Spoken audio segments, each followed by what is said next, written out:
I do want to offer a little bit of a warning that today there are some non-specific references to child abuse. So if that's uncomfortable, no problem. Take care of yourself, leave if you need to, etc. It is enough. Now, O Lord, take away my life. If your mind has never entertained such a wish, even fleetingly, then with my apologies, this sermon is not for you. Also, and I say this without any irony, God bless you for your luck and resilience.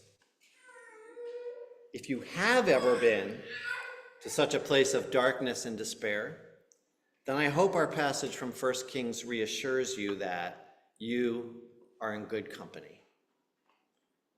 Now, to understand why the prophet Elijah voices this desire for his life to end, let's check in on what's been going on. Recently, with God's help, Elijah has conquered Queen Jezebel's false prophets. Now, she's hunting him down, and he's fleeing for his life, having stumbled out into the desert through the scorching hours of a long day. Every 15 minutes, he squints behind him. Is that just a dust twister on the horizon, or the cloud of distant chariots? Is it closer than the last time he looked? His chapped lips are starting to bleed. His throat feels caked with sand. His calves and thighs are heavy as boulders, but he forces himself on until he can finally go no farther. He's done. Exhaustion has tipped the scale on fear. It is enough. Now, O Lord, I have been through enough. Take me now. Elijah drifts into sleep. That's when the angel, the messenger of God, arrives. Is it a dream? The text is ambiguous. Nor does the messenger promise Elijah vindication or show him a vision of his ultimate survival or triumph over his adversaries. No, the messenger simply says, "Get up and eat," gesturing to a cake and some water.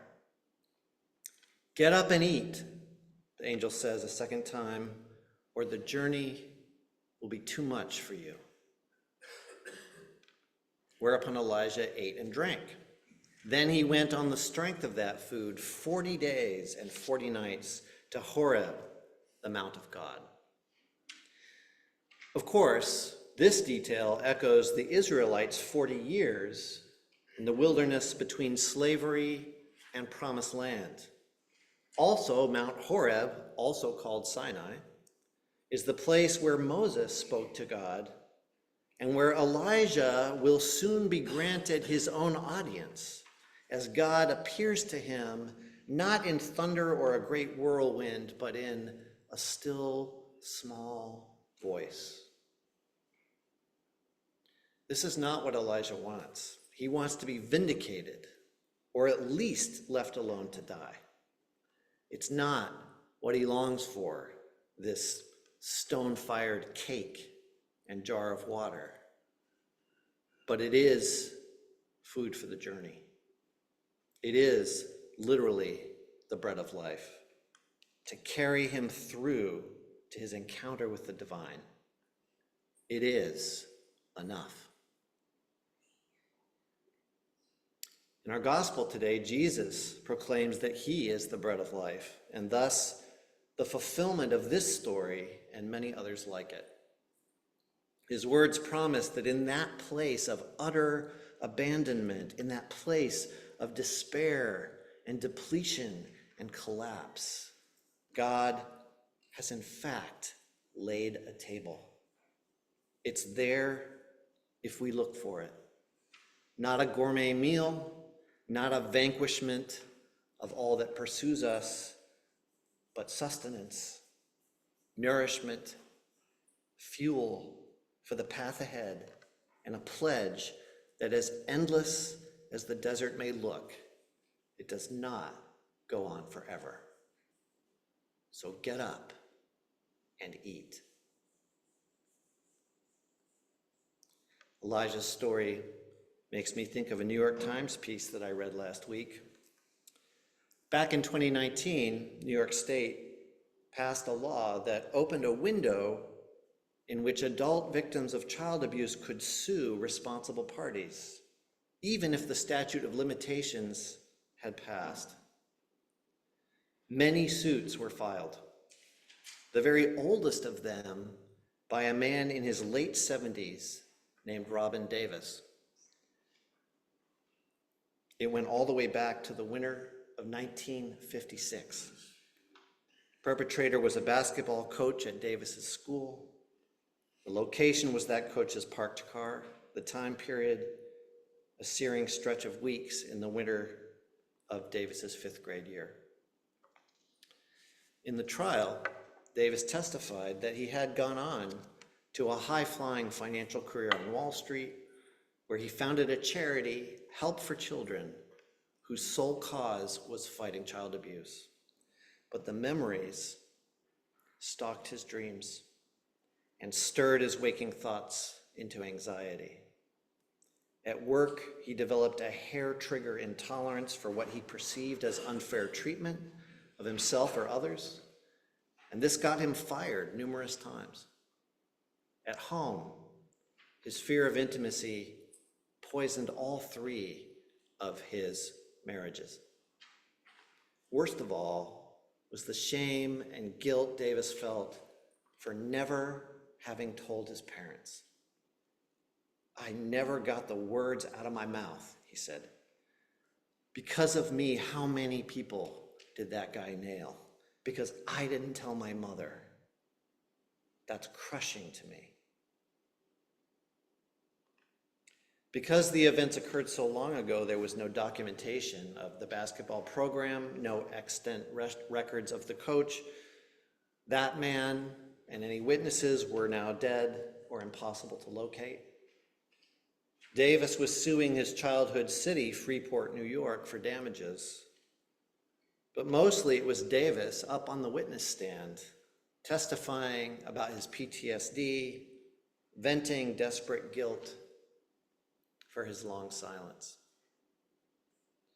When the jury came back with a verdict, it found that Davis had indeed been abused by the coach, but it also found that Freeport, New York was neither responsible nor liable for any damages. Davis called the verdict irresponsible.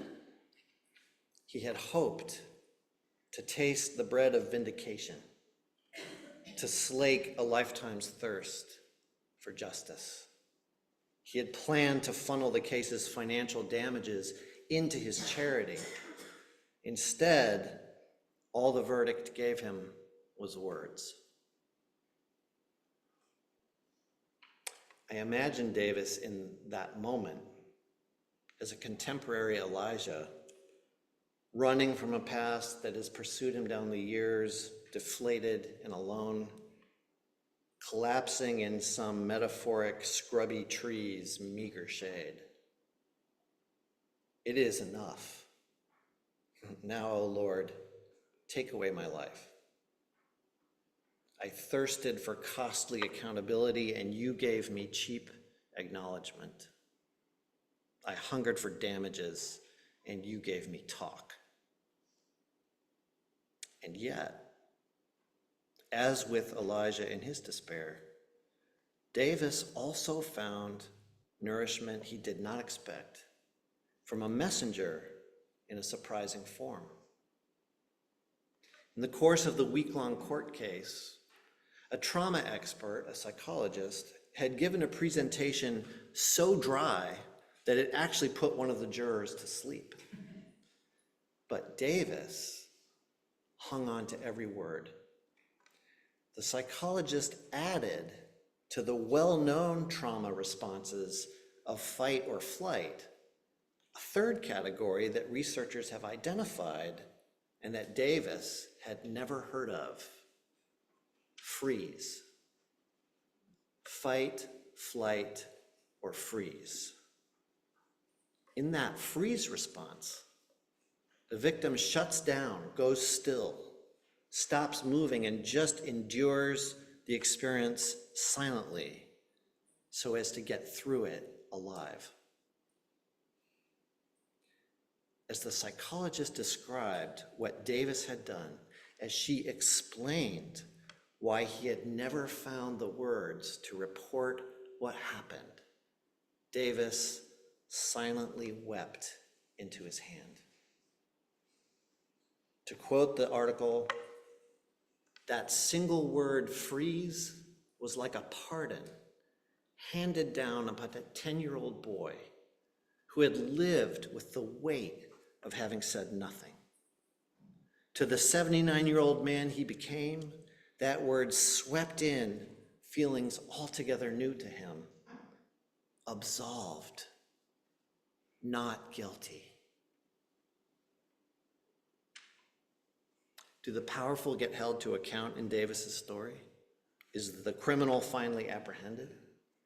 Does Davis in the end triumph over those who have done him harm? No. But there, in the wilderness, is cake and a jar of water.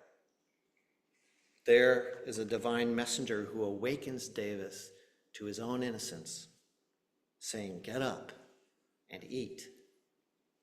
There is the bread of life. And praise be to God, it is enough.